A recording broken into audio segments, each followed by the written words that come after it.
Dear Esther, I have lost track of how long I have been here and how many visits I have made overall. Certainly the landmarks are now so familiar to me that I have to remind myself to actually see the forms and shapes in front of me. I could stumble blind across these rocks, the edges of these precipices, without fear of missing my step and plummeting down to sea. Besides, I have always considered that if one is to fall, it is critical to keep one's eyes firmly open.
At night, you can see the lights sometimes from a passing tanker or trawler. From up on the cliffs, they are mundane. But down here, they fugue into ambiguity. For instance, I cannot readily tell if they belong above or below the waves. The distinction now seems banal. Why not everything and all at once?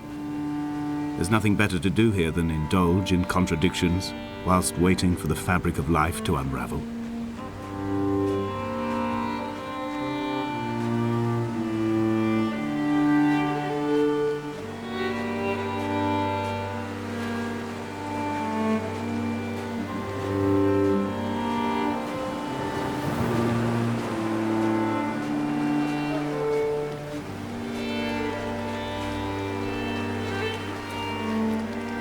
Dear Esther, I found myself to be as featureless as this ocean, as shallow and unoccupied as this bay, a listless wreck without identification. My rocks are these bones, and a careful fence to keep the precipice at bay. Shot through me caves, my forehead a mount. This aerial will transmit into me so. All overexposed, the nervous system, where Donnelly's boots and yours and mine still trample. I will carry a torch for you. I will leave it at the foot of my headstone. You will need it for the tunnels that carry me under.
Donnelly's book had not been taken out from the library since 1974. I decided it would never be missed as I slipped it under my coat and avoided the librarian's gaze on the way out. If the subject matter is obscure, the writer's literary style is even more so. It is not the text of a stable or trustworthy reporter. Perhaps it is fitting that my only companion in these last days should be a stolen book written by a dying man.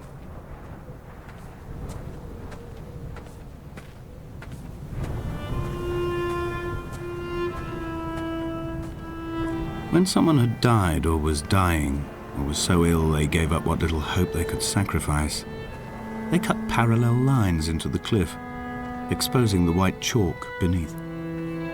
You could see them from the mainland or the fishing boats, and know to send aid or impose a cordon of protection, and wait a generation until whatever pestilence stalked the cliff paths died along with its hosts.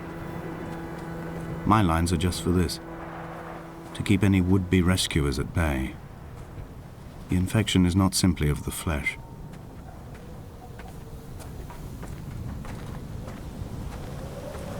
They were God-fearing people, those shepherds. There was no love in the relationship. Donnelly tells me that they had one Bible that was passed around in strict rotation. It was stolen by a visiting monk in 1776, 2 years before the island was abandoned altogether. In the interim, I wonder, did they assign chapter and verse to the stones and grasses, marking the geography with a superimposed significance that they could actually walk the Bible and inhabit its contradictions?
Dear Esther, I met Paul. I made my own little pilgrimage. My Damascus, a small semi-detached on the outskirts of Wolverhampton. We drank coffee in his kitchen and tried to connect to one another. Although he knew I hadn't come in search of an apology, reason or retribution, he still spiraled in panic, thrown high and lucid by his own dented bonnet. Responsibility had made him old. Like us, he'd already passed beyond any conceivable boundary of life.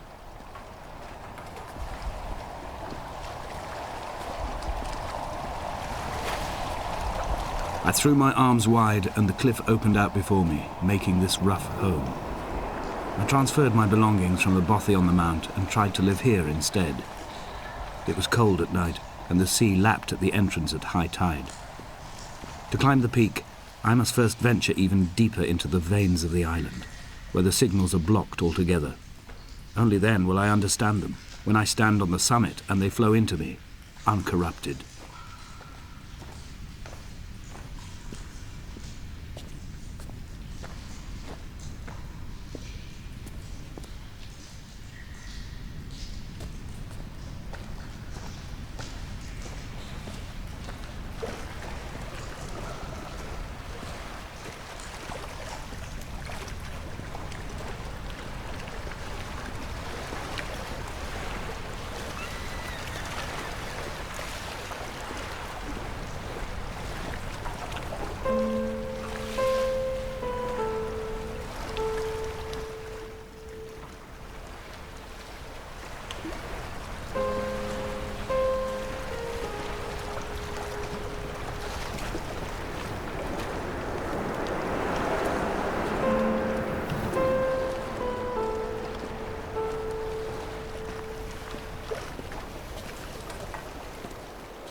The vegetation here has fossilized from the roots up. To think they once grazed animals here, the remnants of occupation being evidence to that. It is all sick to death. The water is too polluted for the fish, the sky is too thin for the birds, and the soil is cut with the bones of hermits and shepherds. I've heard it said that human ashes make great fertilizer, that we could sow a forest from all that is left of your hips and ribcage, with enough left over to thicken the air and repopulate the bay.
Dear Esther, I have now driven the stretch of the M5 between Exeter and Bristol over 21 times.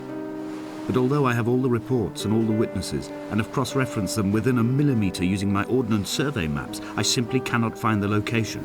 You'd think there would be marks to serve as some evidence.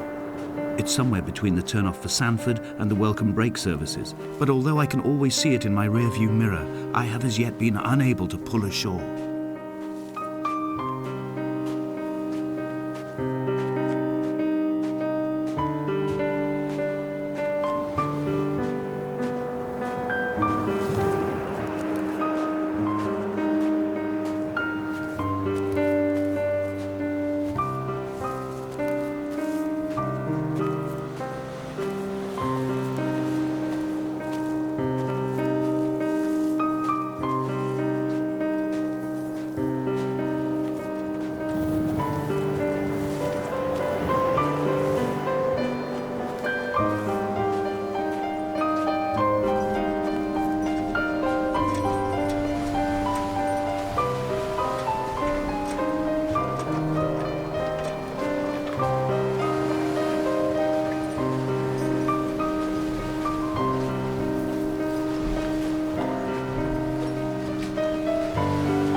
There must be a hole in the bottom of the boat.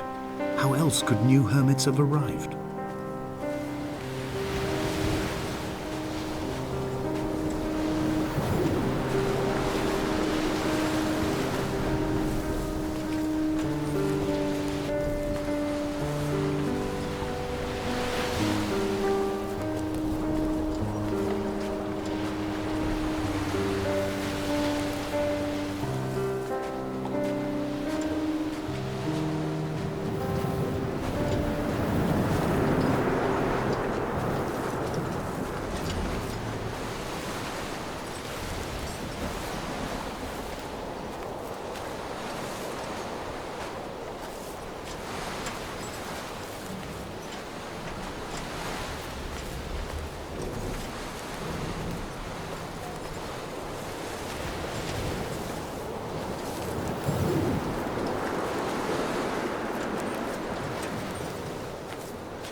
An imagined answer phone message. The tires are flat, the wheel spins loosely, and the brake fluid has run like ink over this map, staining the landmarks and rendering the coastline mute, compromised. Where you saw galaxies, I saw only bruises cut into the cliff by my lack of sobriety.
I had kidney stones, and you visited me in the hospital.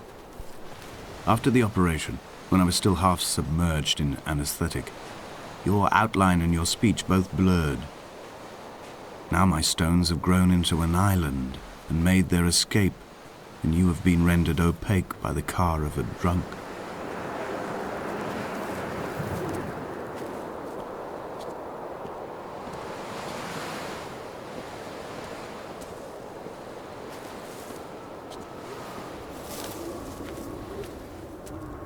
When I first looked into the shaft, I swear I felt the stones in my stomach shift in recognition.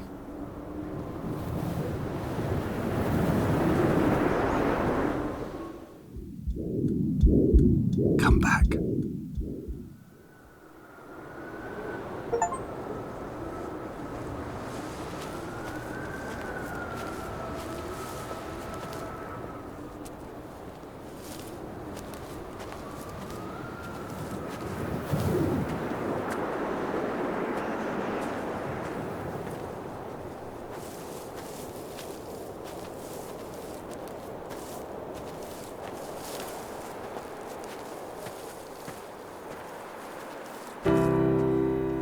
I've begun my ascent on the windless slope of the western side. The setting sun was an inflamed eye squeezing shut against the light shone in by the doctors. My neck is aching through constantly craning my head up to track the light of the aerial. I must look downwards, follow the path under the island to a new beginning.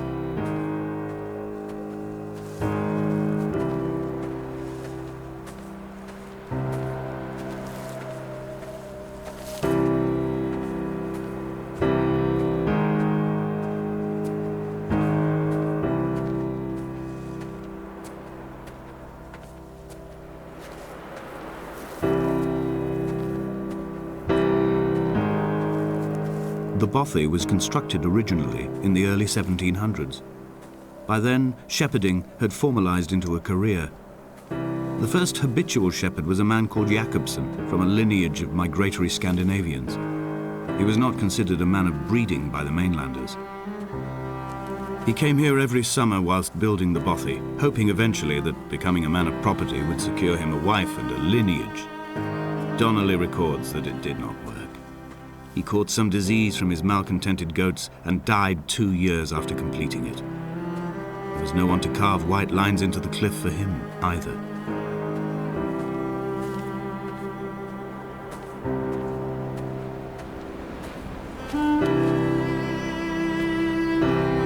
My heart is landfill. These false dawns waking into the still never light. I sweat for you in the small hours and wrap my blankets into a mass. I have always heard the waves break on these lost shores, always the gulls forgotten. I can lift this bottle to my ear, and all there ever is for me is this Hebridean music.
Jacobson's ribcage, they told Donnelly, was deformed, the result of some birth defect or perhaps a traumatic injury as a child. Brittle and overblown it was, and desperately light. Perhaps it was this that finally did for him, unable to contain the shattering of his heart.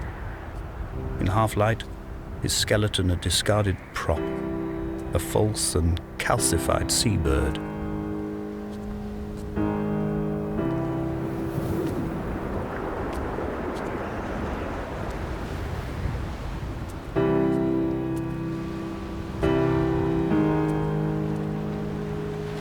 They found Jacobson in early spring. The thaw had only just come. Even though he'd been dead nearly 7 months, his body had been frozen right down to the nerves and had not even begun to decompose. His fingernails were raw and bitten to the quick. They found the phosphorescent moss that grows in the caves deep under the nails. Whatever he'd been doing under the island when his strength began to fail is lost. He'd struggled halfway up the cliff again, perhaps in a delirium, perhaps trying to reach the Bothy's fire before curling into a stone and expiring.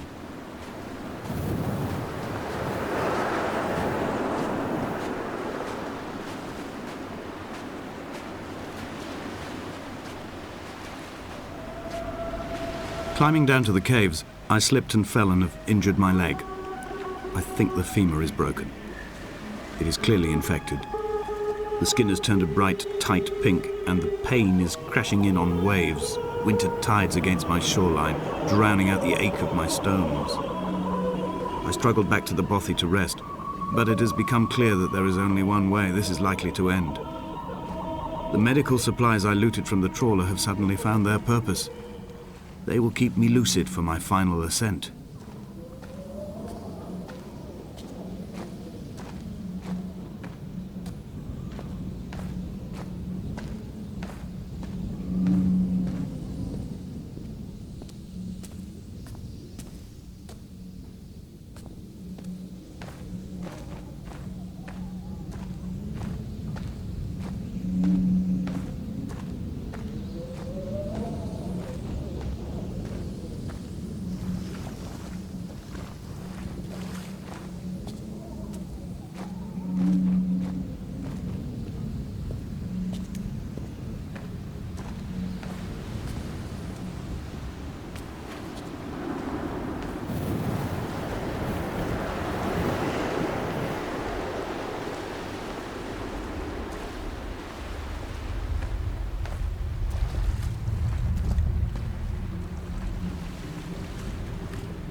From here, this last time, I have understood there is no turning back.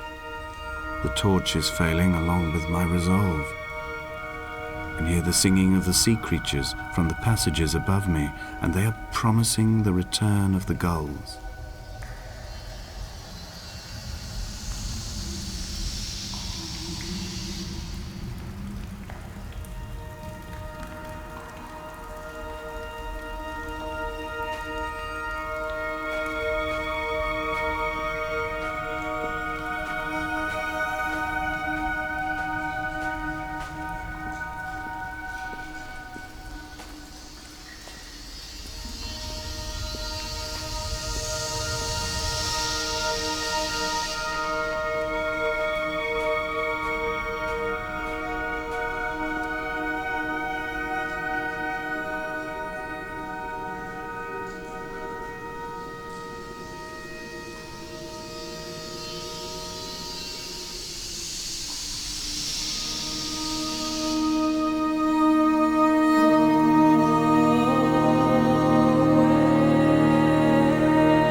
Stop the traffic back as far as the Sandford Junction and come up the hard shoulder like radio signals from another star.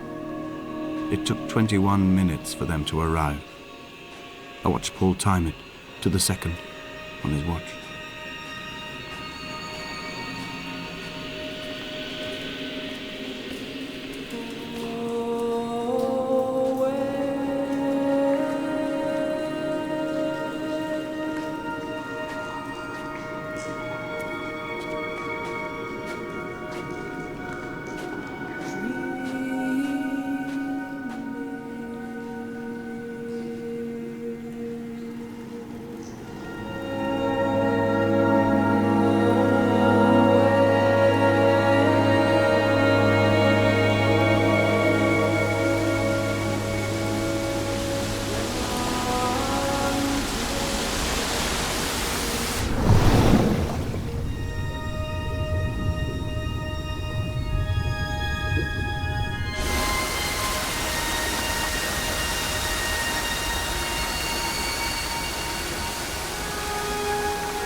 In my final dream, I sat at peace with Jacobson and watched the moon over the Sandford Junction. Goats grazed on the hard shoulder, a world gone to weed and redemption. He showed me his fever scars, and I mine, between each shoulder the nascency of flight.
I will hold the hand you offered to me, from the summit down to this well, into the dark waters where the small flowers creep for the sun. Headlights are reflected in your retinas, moonlit in the shadow of the crematorium chimney.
Sanford Junction, headlights in your retinas. Donnelly drove a grey hatchback without a bottom. All the creatures of the tarmac rose to sing to him. All manner of symbols crudely scrawled across the cliff face of my unrest. My life reduced to an electrical diagram. All my gulls have taken flight. They will no longer roost on these outcrops. The lure of the moon over the Sanford Junction is too strong.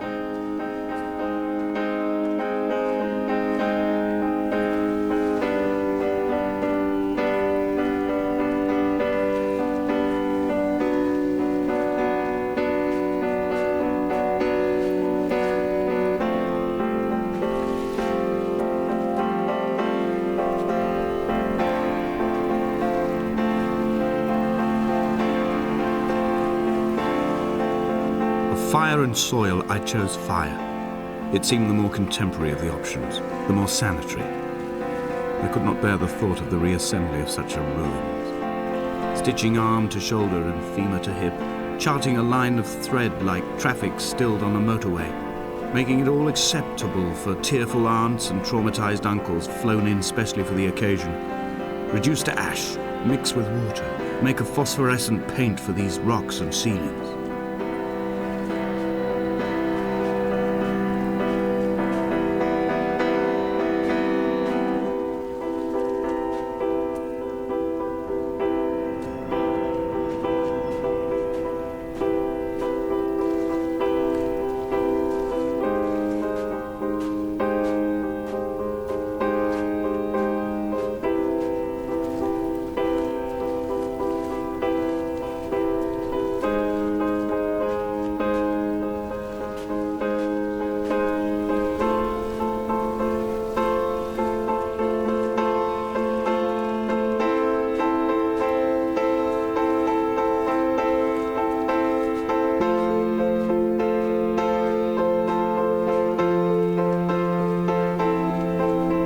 By the roadside, by the exit for Damascus, all ticking and cooled, all feathers and remorse, all of these signals routed like traffic through the circuit diagrams of our guts, those badly written boats torn bottomless in the swells, washing us forever ashore.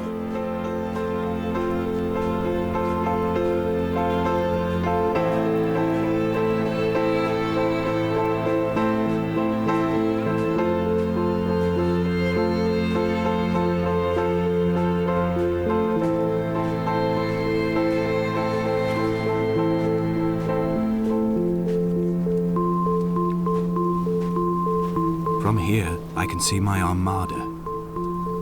I collected all the letters I'd ever meant to send to you, if I'd have ever made it to the mainland, but had instead collected at the bottom of my rucksack, and I spread them out along the lost beach. Then I took each and every one, and I folded them into boats.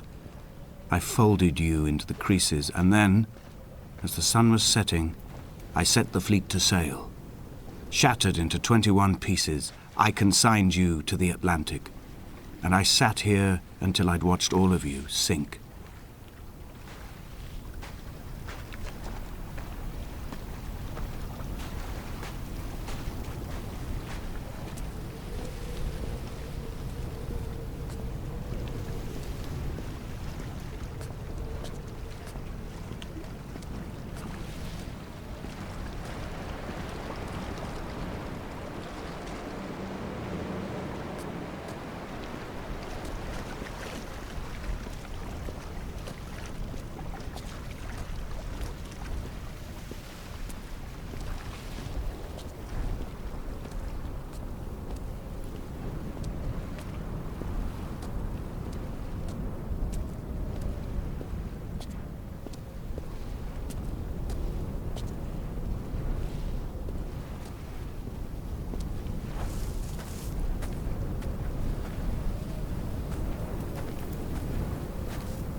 I will drag my leg behind me.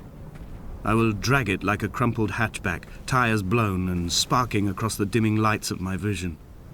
I'm running out of painkillers and am following the flicker of the moon home. When Paul keeled over dead on the road to Damascus, they restarted his heart with the jump leads from a crumpled hatchback. It took 21 attempts to convince it to wake up.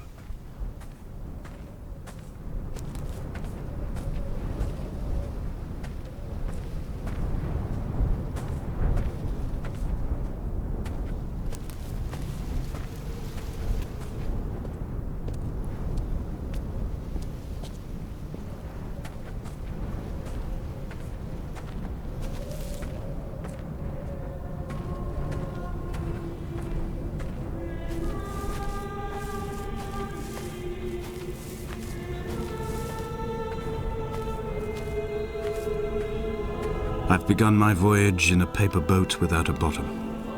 I will fly to the moon in it. I've been folded along a crease in time, a weakness in the sheet of life. Now you've settled on the opposite side of the paper to me.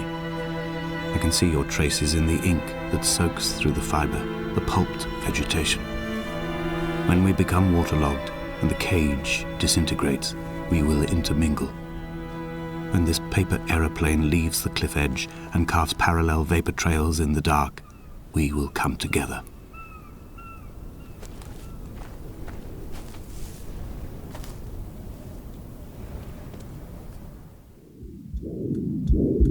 Come back.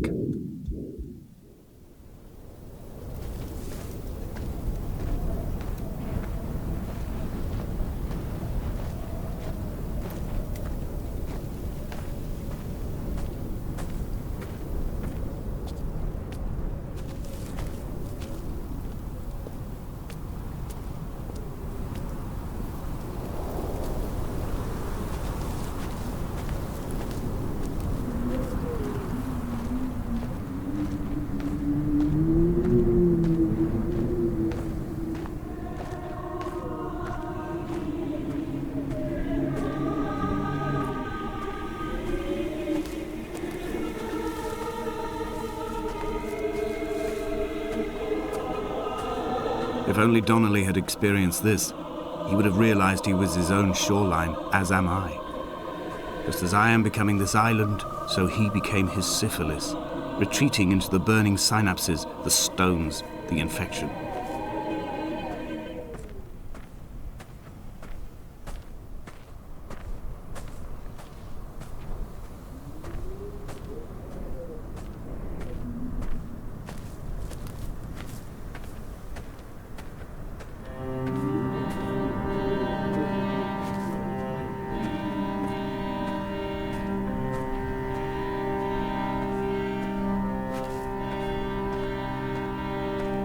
The stones in my stomach will weigh me down and ensure my descent is true and straight. I will break through the fog of these godforsaken pills and achieve clarity. All my functions are clogged, all my veins are choked. If my leg doesn't rot off before I reach the summit, it will be a miracle. There are 21 connections in the circuit diagram of the anti-lock brakes. There are 21 species of gull inhabiting these islands. It is 21 miles between the Sandford Junction and the turn-off for home. All these things cannot, will not be a coincidence.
skull perched on a spent bonnet, sideways, whilst the sirens fell through the middle distance and the metal moaned in grief about us.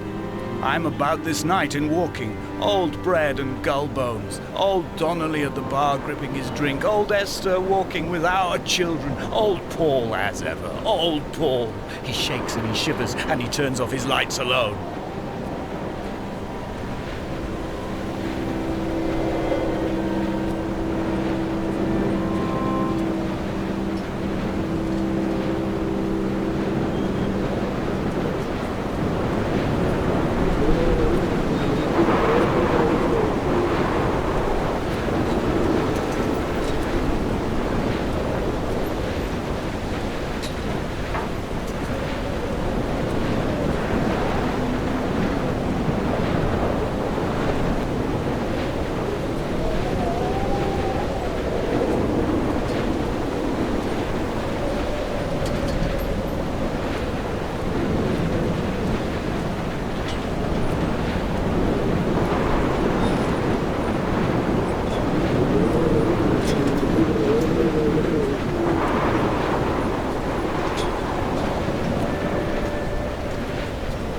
Run out of places to climb. I will abandon this body and take to the air.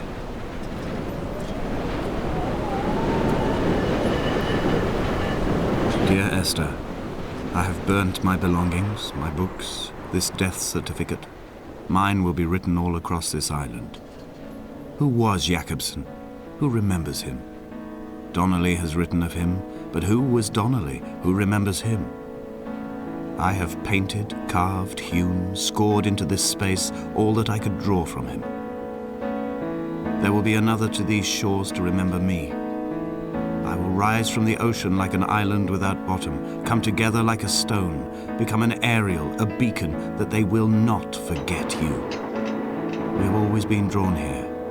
One day the gulls will return and nest in our bones and our history. I will look to my left and see Esther Donnelly flying beside me. I will look to my right and see Paul Jacobson flying beside me. They will leave white lines carved into the air to reach the mainland, where help will be sent.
Come back.